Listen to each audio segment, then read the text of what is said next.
بسم اللہ الرحمن الرحیم نحمدہ ونصلی ونسلم علی رسولہ الکریم اما بعد فاعوذ باللہ من الشیطان الرجیم بسم اللہ الرحمن الرحیم۔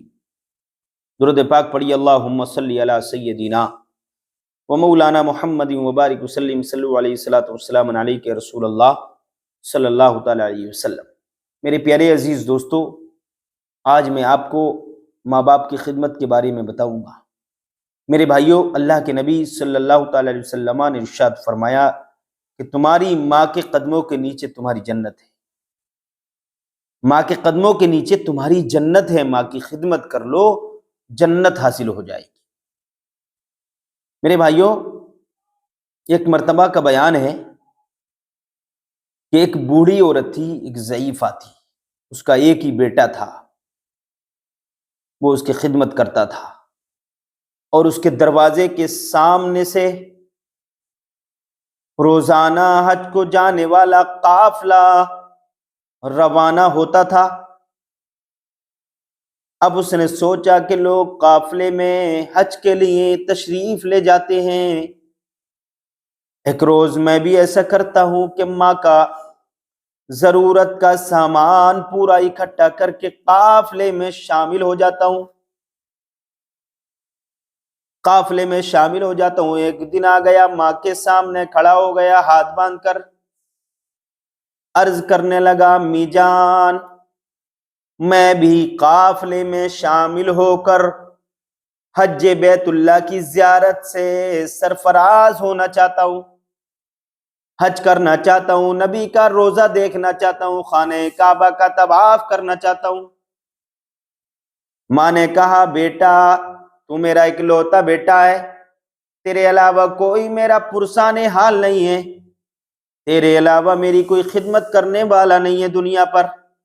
اے بیٹا، جب تو مجھے چھوڑ کے حج کے لیے چلا جائے گا، حج کرنے کے لیے چلا جائے گا، تو میری خدمت کون کرے گا؟ میری خدمت کون کرے گا؟ میری دیکھ بھال کون کرے گا؟ میری ضرورت کا سامان کون لے کر کے آئے گا؟ عرض کرنے لگا، اماں، اے میری بوڑھی ماں ضعیفہ، اماں حضور، میں کام کروں گا کہ 2 مہینے کا ضرورت کا سامان اکٹھا کر کے جاؤں گا، آپ کے سامنے 2 مہینے کے ضرورت کا سامان کا انتظام کر کے جاؤں گا۔ اماں نے منع کیا۔ ماں کے منع کرنے پر بھی اس نے ایسا کیا کہ 2 مہینے کا سامان اکٹھا کر کے، ماں کے سامان، ضرورت کا سامان 2 مہینے کا اکٹھا کیا، رکھ دیا، پورا انتظام کر کے ماں کو بغیر بتائے قافلے میں شامل ہو گیا۔ اب قافلہ چلتا رہا، مدینہ شریف قافلہ جا رہا ہے، مکہ شریف قافلہ جانے والا ہے، یہ بھی قافلے میں شامل ہو گیا۔ اب راستے میں نماز کا وقت ہو گیا، قافلہ چلتا چلا جا رہا ہے، راستے میں نماز کا وقت ہو گیا، قافلہ رک گیا، لوگوں نے نماز پڑھنا شروع کر دی، لیکن یہ نوجوان نے سوچا کہ میں گاؤں میں جاتا ہوں، اور گاؤں میں جانے کے بعد میں مسجد میں نماز پڑھوں گا تو زیادہ ثواب ملے گا۔ اب یہ گاؤں کی مسجد میں چلا گیا اور نماز پڑھنا شروع کر دی۔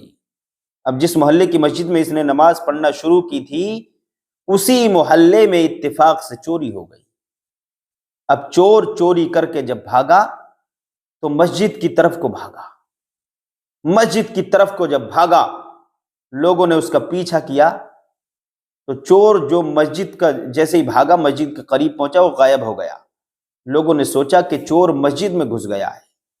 اب جب چور کی تلاش میں گاؤں والے لوگ مسجد میں داخل ہوئے تو کیا دیکھتے ہیں کہ ایک شخص ہے، نماز پڑھ رہا ہے، تو لوگوں نے شور مچانا شروع کر دیا کہ یہ چور ہے، یا ایھا الناس ھذا سارق، اے لوگو یہ چور ہے، یا ایھا الناس ھذا سارق، اے لوگو سنو سنو یہ چور ہے۔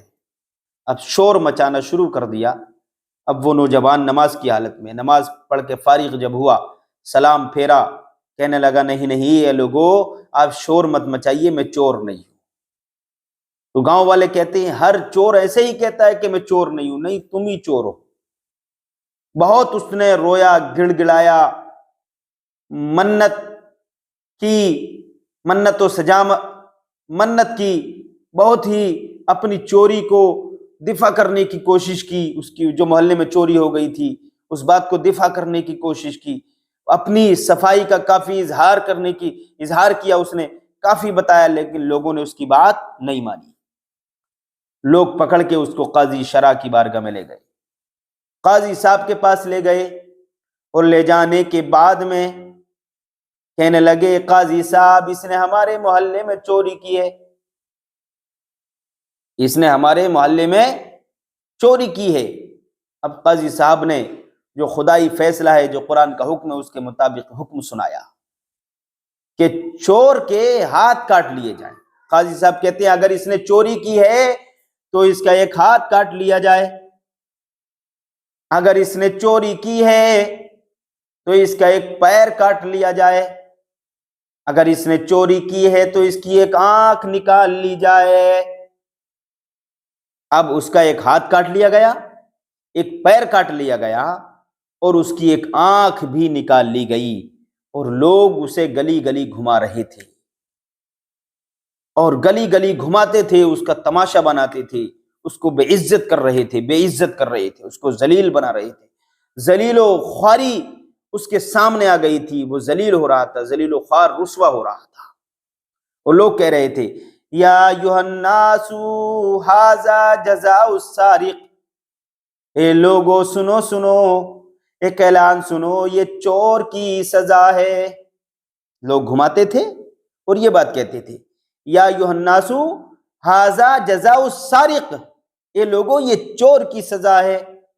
تو اس نے کہا تھا، اس انسان نے کہا تھا یا ایھا الناس ھذا جزاء السارق، یا ایھا الناس لا تقولوا ھذا جزاء السارق، اے لوگو یہ نہ کہو کہ یہ چور کی سزا ہے. لوگ تو یہ کہہ رہے تھے یا ایھا الناس ھذا جزاء السارق، اور یہ کہہ رہا تھا یا ایھا الناس لا تقولوا ھذا جزاء السارق، اے لوگو یہ نہ کہو کہ یہ چور کی سزا ہے، بل قولوا ھذا جزاء من قصد مکہ بغیر اذن امہ، بلکہ یہ کہہ دو لوگو یہ اس کی سزا ہے جو اپنی ماں کی اجازت کے بغیر مکے کا ارادہ کرتا ہے.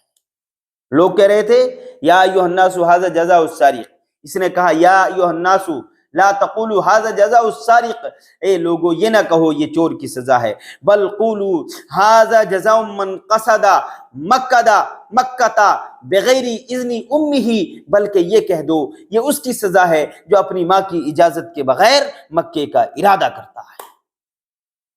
تو میرے بھائیوں، ہمیں یہاں سے معلوم ہوا کہ ماں باپ کی اجازت کے بغیر، ماں باپ کی خدمت کیے بغیر اگر آپ نماز پڑھیں گے، نماز بھی آپ کی قابل قبول نہیں ہوگی.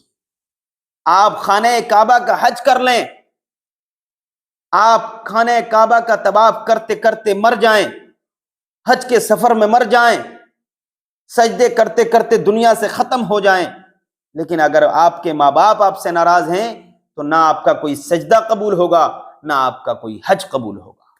تو میرے بھائیوں، اگر نمازیں قبول کرانا ہے، نمازوں کو قبول کروانا چاہتے ہو، اپنی زندگی کو کامیاب بنانا چاہتے ہو، اللہ کے سچے بندے بننا چاہتے ہو، فرما بردار اطاعت گزار بننا چاہتے ہو، نبی کے سچے امتی بننا چاہتے ہو، جنتی بننا چاہتے ہو، تو ماں باپ کی خدمت کرو. ماں باپ کی خدمت کرو. ماں جنت کا دروازہ ہے، ماں کے قدموں کے نیچے جنت ہے، اور باپ اس کا دروازہ ہے. تو ماں کی خدمت کرو اور باپ کی بھی خدمت کرو. یہ نہیں کہ ماں کی خدمت کرنا ہے، باپ کو ناراض کرنا ہے. جب باپ کو ناراض کریں گے دروازہ نہیں کھلے گا، دروازہ نہیں کھلے گا تو جنت میں کیسے داخل ہوں گے؟ تو میرے بھائیوں، ماں باپ یعنی دونوں کی خدمت کرنا ہے. اللہ نے فرمایا وَبِالْوَالِدَيْنِ إِحْسَانًا، ماں باپ کے ساتھ حسن سلوک کرو، اچھا برتاؤ کرو. وَقَضَىٰ رَبُّكَ أَلَّا تَعْبُدُوا إِلَّا إِيَّاهُ وَبِالْوَالِدَيْنِ إِحْسَانًا. اللہ فرماتا ہے کہ اپنے رب کی ہی عبادت کرو. وَقَضَىٰ رَبُّكَ أَلَّا تَعْبُدُوا إِلَّا إِيَّاهُ، اللہ کے علاوہ کسی کی عبادت مت کرو. اس آیت پاک کا مفہوم اور معنی یہ ہے کہ اللہ کی ہی عبادت کرو، اللہ کے علاوہ کسی کی عبادت نہیں کرنا ہے. اور اس کے بعد فوراً اللہ نے فرمایا وَبِالْوَالِدَيْنِ إِحْسَانًا، اور ماں باپ کے ساتھ حسن سلوک کرو.